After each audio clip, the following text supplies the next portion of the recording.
In one brutal attack, the promise of those at the Academy had been all but snuffed out.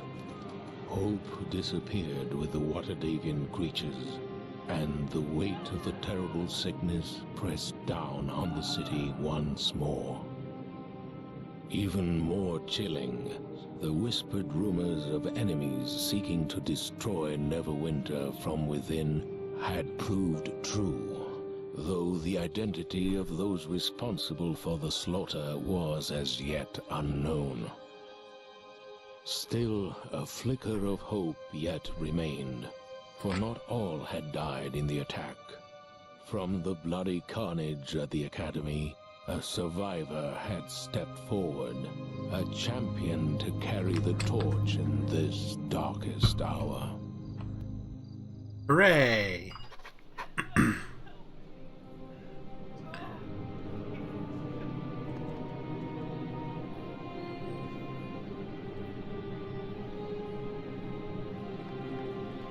You were quick to answer the summons. Allow me to be the first to welcome you to the halls of justice. This is a mistake, Fentic. We know nothing about this whelp. How can you so blindly trust them? Dude, I'm a cleric. Esther, please. Sokard showed great promise throughout his training at the Academy, and has done even more in the weeks since the attack. Rarely has a recruit shown such potential after so short a training period. If we are to have any hope of finding a cure for the Wailing Death, we need people like Sokard in the service of Neverwinter. I am honored to serve Neverwinter, Fenthric. I still say we should put our faith in my Helmite brethren rather than an unproven boy. Erebeth holds Sokard in the highest regard, Desser, and Lord Nasher placed her in charge, not you. Please, Sokard, you must forgive Desser. The plague takes a heavy toll on us all. The toll made even greater in the past weeks by the attack on the Academy and the loss of the cure. I understand, Fenthic. These are troubled times.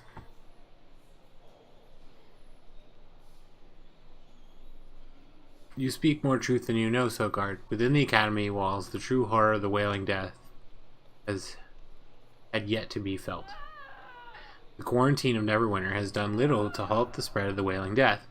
Bonfires burn bright, and the day as the city watched dispose of the dead, yet the corpses are piled ever higher. It is all we can do to contain the chaos and maintain order within the various city districts. Rumors run rampant, and the citizens are on the verge of panic. Because the plague cannot be cured by the priests or clerics of the city, some claim it is an unnatural thing sent by an unknown enemy bent on destroying Neverwinter. That's probably right. The attack on the Academy in these past weeks will only make things worse, Fenthic. Once people learn how Erebeth lost the cure through her lack of faith. Desser, I will not have you question the faith of my true love. Erebeth believed the Academy to be a safe haven. Anyway, it's not our place to even discuss such things. My Lady Erebeth is in charge, appointed by Lord Nasher himself to stop the Wailing Death. You must talk to her, Sokard, as soon as possible. I will go to her at once. My Lady Erebeth awaits you in the chamber beyond the north doors, where she works tirelessly to put an end to the plague that ravages Neverwinter. Go with the blessings of Tyr upon you. Okay.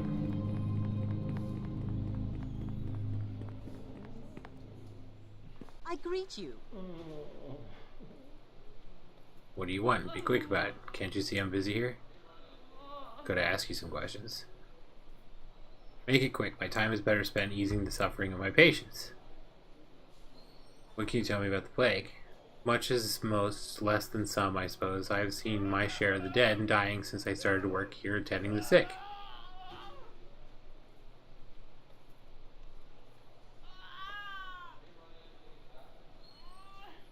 How did you end up here? I was a midwife before the plague, but there aren't many babies being born now. Not live ones, anyway.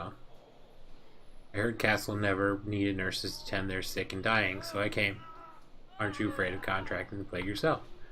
Some people won't have nothing to do with the sick. They board themselves up in their homes and don't come out for no reason, and they still get the Wailing Death.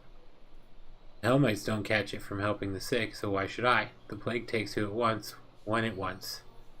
Nothing anyone can do about it. That was good to know. Is there something else you want to know, or can I get back to my duties? Sorry. Off with you then. I have no time for the likes of you. Okay.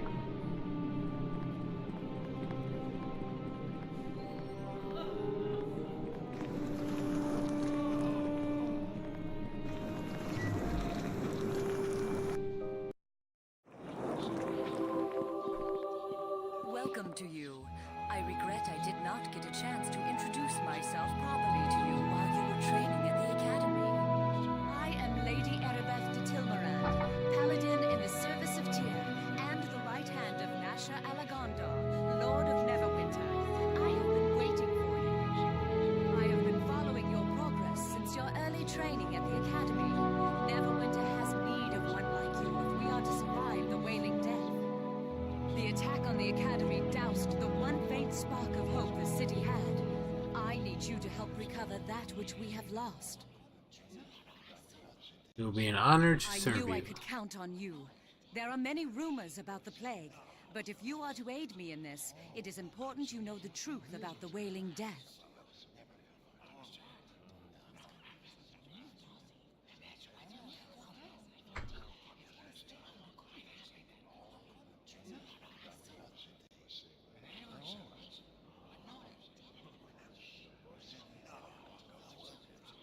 Our divine healers can do nothing to help those afflicted by the Wailing Death. And even our most powerful magic cannot raise those who succumb to the illness. But a short time ago, we had word that Kelvin Blackstaff Arunson, the famous Archmage of Waterdeep, had discovered a potential cure, one that might be concocted from the essence of 4 rare and magical creatures. Okay, so that's cool. Kelvin Blackstaff Aronson is not only the famous Archmage of Waterdeep, he also heads the Council of Waterdeep and the Harpers, which, if this is a story in Faerun in 3rd edition, the Harpers will probably be involved at some point. They meddle everywhere. Meddle. They're a force for good in the world. And they're like good magical spies, or they're like good spies. Some of them cross lines. Kelvin was one of the founding members, as was Elminster and a couple other people. Eventually, their viewpoints on what exactly the Harpers should or should not, like what kind of lines they should cross, or how they should help the world, draws a rift between Kelvin and Elminster. Elminster is also if you've ever heard of Archmages in Faerun, Elminster's probably the other one you've heard of. There's plenty of novels about him. Okay, so potential cure, one that might be concocted for the essence of 4 rare and magical creatures. I have heard such rumors. Under great secrecy, the 4 creatures were gathered in Waterdeep, then sent here to Neverwinter. As strange a menagerie as any has ever set eyes on. A cockatrice, an intellect devourer, a yonti, and a dryad. Okay. So cockatrice is pretty standard. It's like a rooster lizard. Like, quite literally, it's like a rooster lizard that can petrify people. An intellect devourer, usually found in the Underdark. They attack your mind. They basically look like a brain with 4 like dog legs. Sometimes the Illithids keep them as pets.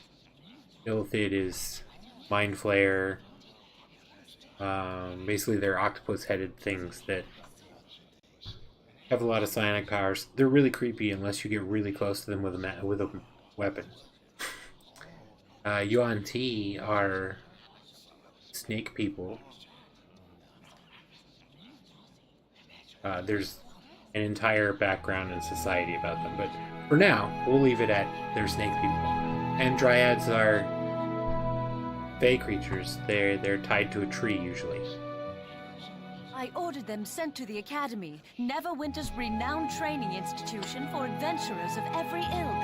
I once studied there myself, and I thought the instructors and students were loyal to Lord Nasher.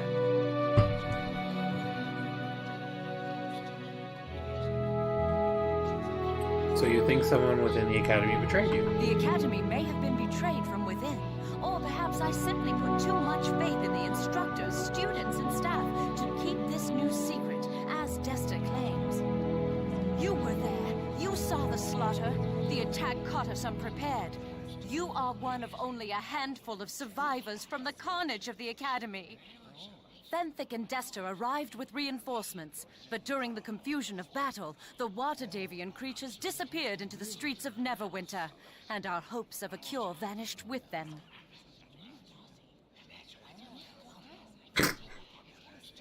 So, the good answer, how may I serve you in this, Lady Erebeth, or the sarcastic answer?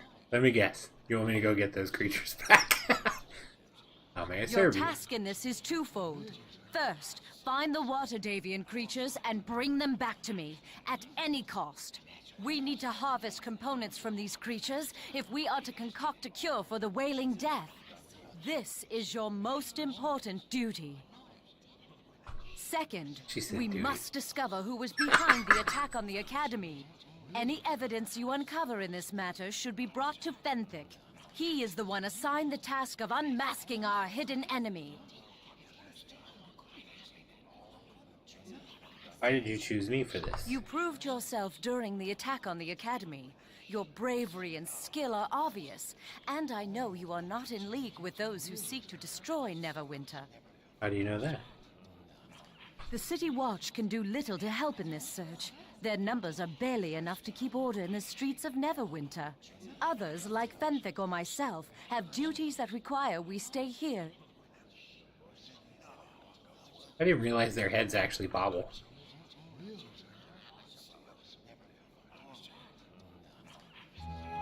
How do we even know the creatures are still alive? By all accounts, the creatures escaped the battle at the Academy unharmed. And there are many reports of strange beasts pouring in from every district of the city. Oh, well, that'll do it. We must recover the Waterdavian creatures if we are to survive the Wailing Death. Fate of Neverwinter rests on your shoulders. I will do as you command. I ask for your discretion in this matter. News of the attack and strange creatures roaming the city will only add to the panic and chaos already in the streets. To aid you in your task, I will give you this Stone of Recall. You will find it to be a valuable tool in your quest. How does it work? You can activate the Stone of Recall at any time, and it will instantly teleport you and anyone in your service back here to the Temple of Tyr. That's convenient. Anytime you go through the teleportation portal in Tyr's temple, it will instantly send you and any companions back to the place your stone was last activated. Oh, cool. That's handy. There is little else I can tell you about this mission. Whenever you need provisions, come speak to me again, and I can sell them to you through the store here at Tyr's temple. Take this gold so you can buy the necessary supplies for your mission. Remember to stock up on healing potions before you go. They will be critical to your survival.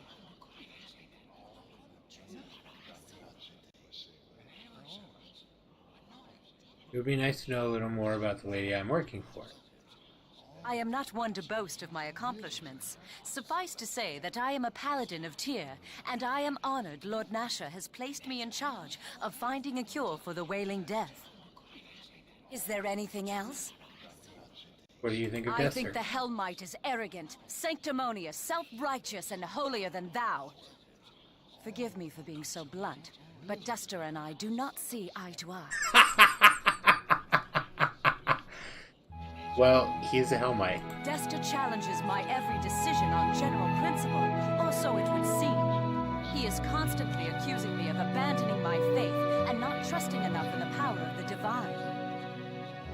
We put up with it. Sometimes I think Dester and his Hellmites do more to hinder my efforts than help them. But Fenthic assures me they bring hope to the city, and hope is something the people desperately need. Is there anything else?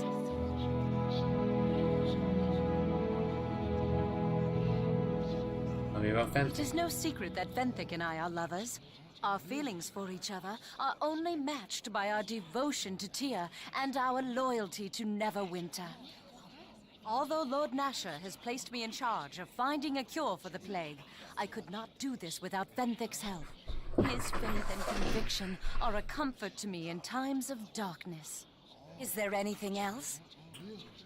You have information There where the are creatures many might rumors, and I would not like to give you any false leads. However, there is something that seems reliable. There have been some promising reports from the prison district. Several eyewitness accounts indicate a strange creature is wandering the area, or was a short time ago. be. She said prison. This says peninsula. But there is no guarantee the reports are accurate. The creatures could be in any one of the city districts. I shall leave it up to you where you want to take your search. Is there anything else? No. I'm good. Farewell. May Tyr guide... Okay, so in talking to her, I realized that the music volume is super loud.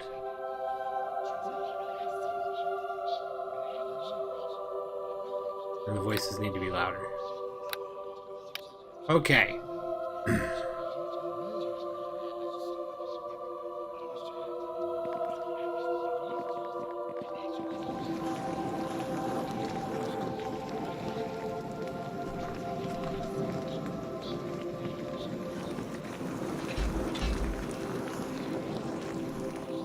Door is barred. No, I don't need a henchman.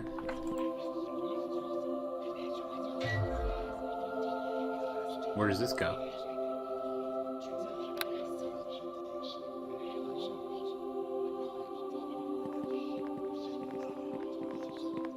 Olaf's chambers. Who's Olaf?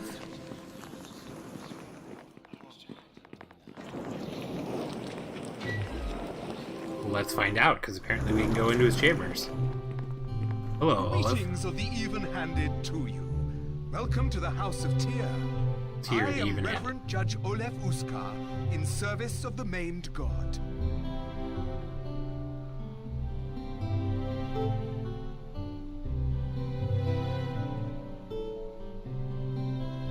My name is Silkard. I have some questions for you. I am bound by Tyr to serve as long as the cause is just, but mind your tone. Disrespect is not tolerated in this place. What are the tenets of the Tyrian faith?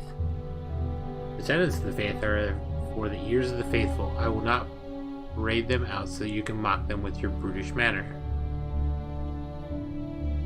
What is your position here? We administer the plague sufferers. Previously, we were working on artifact recovery, which may be even more important now. You might understand the significance of it being a cleric yourself. Am I wrong? I can usually spot devout inclinations. In the weeks before the plague, we uncovered the tomb of Slasnia Fairblade. She traveled widely with Huloth Never, founder of Neverwinter. It was a great discovery and gave clues to the whereabouts of the founder's resting place. That would have been a great discovery indeed. The plague undoubtedly complicated things. Yes, it did. It is very unfortunate because pursuing these tombs becomes all the more important with the city in crisis as it is. People are scared, and the lack of progress on a cure has diminished their hopes. A find like this would buoy their spirits. There is also a chance that powerful artifacts could be found alongside Hulith Never's remains, though I would not rest my hopes upon it. I will help you find these tombs. I welcome your aid in this matter. You couldn't have arrived at a more fortuitous time. Here, take this letter with my seal. It signifies that you act with my sanction. Take it to Briley in the Peninsula District, and he will aid you. He guards the one tomb I already found. Sweet. It is in the basement of a house on the east side of the Peninsula District. Turn to me if you find anything, and I will reward you. Well, good thing I went to go see Olaf. Get out of the way.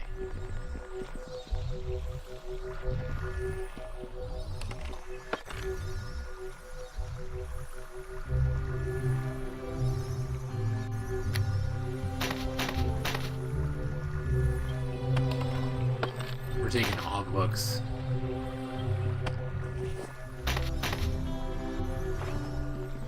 All the books.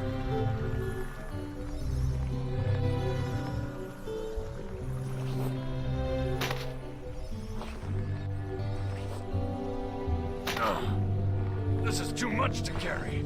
Oh, shush.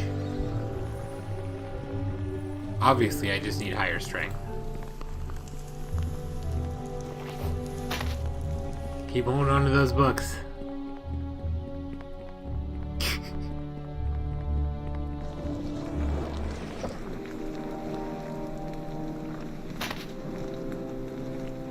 Okay, so we're 2 pounds over what we should be. That's fine. Because we're going to read these books now.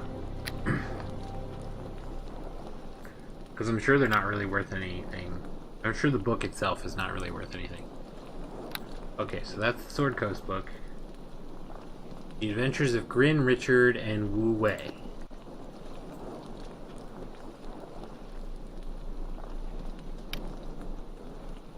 Circumstance. She is a goddess in her own right, for all she casts upon us. Witness the trials of our 3 heroes, and know of what I speak. Have knowledge first of young Wu Wei, sheltered monk of the elven race. Thrown to the winds that he might find a path, instead he found a briar, but with good friends to share the pricking of his fortune. Joined with him were Grin and Richard, young and true, and in that order. They came with dreams and hopes for fortune, their homes long lost behind them. Their bridges burned literally. Their bridges burning literal. In time they would address what cast them out, but food and aching feet would first need their attention. Wayward went they all, breaking trail where dungeons hide. Tales had told of treasure here and treasure there, and they forgot that tales tell tales, most of all. Lost they got, and plenty of it. Then one morn they cracked the dawn, and adventures didn't hide. They needed no scouting skill, no premonition. It landed in their lap, or rather their camp. A tower stretching high above as though yawning with them as they woke, somehow seeming just as surprised that its doorstep was there as they were to be on it. It was most peculiar, and a cheer went up, for that was what they wanted. Of course, it wasn't right. It was adventure, and adventure most of all takes you where you shouldn't be. Up they clambered, clamoring, sure of what must be done. They would search it well from top to time, ready to let each corner yield its treasure. Wayward buildings scream of wizards and careless alchemy. There had to be something within, some fortune to walk away with. Walk away it did. Grin and Wu were first to sprint the stairs, while Richard lagged behind. The air was wrong for headlong joy, and the walls were unwisely damp, and he thought to himself that something just wasn't right with the instant tower. The topmost rooms would reveal why, seating no treasure, no gems, and no captured maidens. Instead there was a mouth, and not just any mouth, but the worst kind of mouth, it being one that they were already in. Understanding dripped down their spines. The tower was not a tower. What it was hungry. Mimic. A bloody great mimic. Our heroes lived, of course, for I would not wish to profit in their story had they met a tragic end, although truth be told, if they had skin on their teeth before their escape, they have surely lost it now, but gained a bit of trepidation and wisdom in its place. Remember well that it has been told, and learn from their misfortune. Look for something long enough and you will find it. Look for something without understanding and it will find you. Okay, so this story is hilarious to anyone that's ever played D&D. So, the tower is a mimic. So, a mimic is a monster that pretends to be something else. Typically, they're pretty small and pretend to be like a piece of furniture, or maybe like a carpet, or a sarcophagus, or a cabinet, or a treasure chest. Treasure chest is most often. In this case, it was giant and was a tower. and they didn't figure out what it was until they were inside. That's pretty funny.